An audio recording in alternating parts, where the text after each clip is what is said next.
নমস্কার, আমি Amit Kumar Bandyopadhyay, Swami Vivekananda foundation of art and কালচারের সম্পাদক। আমাদের সঙ্গে এই গৌড়ীয় মিশনের একটা আত্মিক সংযোগ ঘটে গেছে। বিগত অগস্ট মাসে আমাদের ৩ দিন ধরে আমরা এখানে শাস্ত্রীয় নৃত্য এবং রবীন্দ্র ও নজরুল নৃত্যের আমরা এখানে অনুষ্ঠান করেছিলাম। এইবার আমাদের এখানে আবৃত্তির প্রতিযোগিতা হলো। দুটো প্রতিযোগিতা মিলে আমাদের প্রায় ১,৫০০-এর ওপর ক্যান্ডিডেট এখানে অংশগ্রহণ করেছে।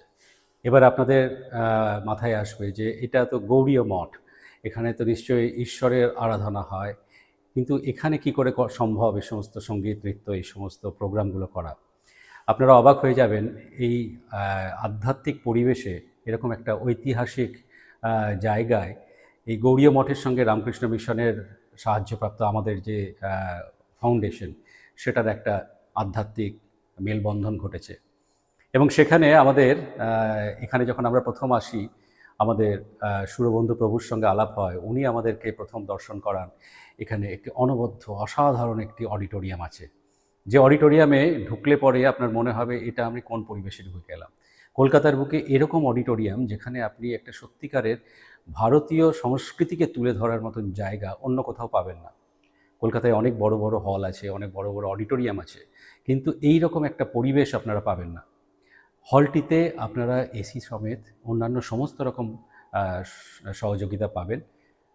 যে সমস্ত অডিও ফেসিলিটি আছে সেটিও দেখার মতো।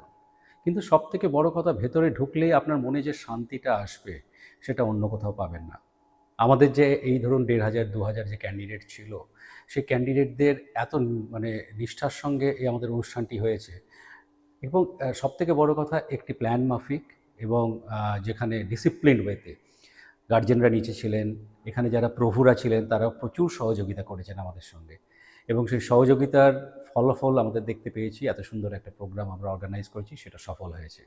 আমরা অনেক অনেক ধন্যবাদ জানাই আমাদের সুরবন্ধু প্রভুকে এবং তার সঙ্গে এই গৌড়ীয় মঠ বাগবাজারের সকল প্রভুদেরকে এবং সম্পাদক মহাশয়কে, সম্পাদক প্রভুকে আমাদের তরফ থেকে অনেক অনেক ধন্যবাদ। আমরা আবার ফিরে আসব, বারবার ফিরে আসব, কারণ এই সম্পর্ক ২-১ দিনের নয়, এটা চিরদিনের।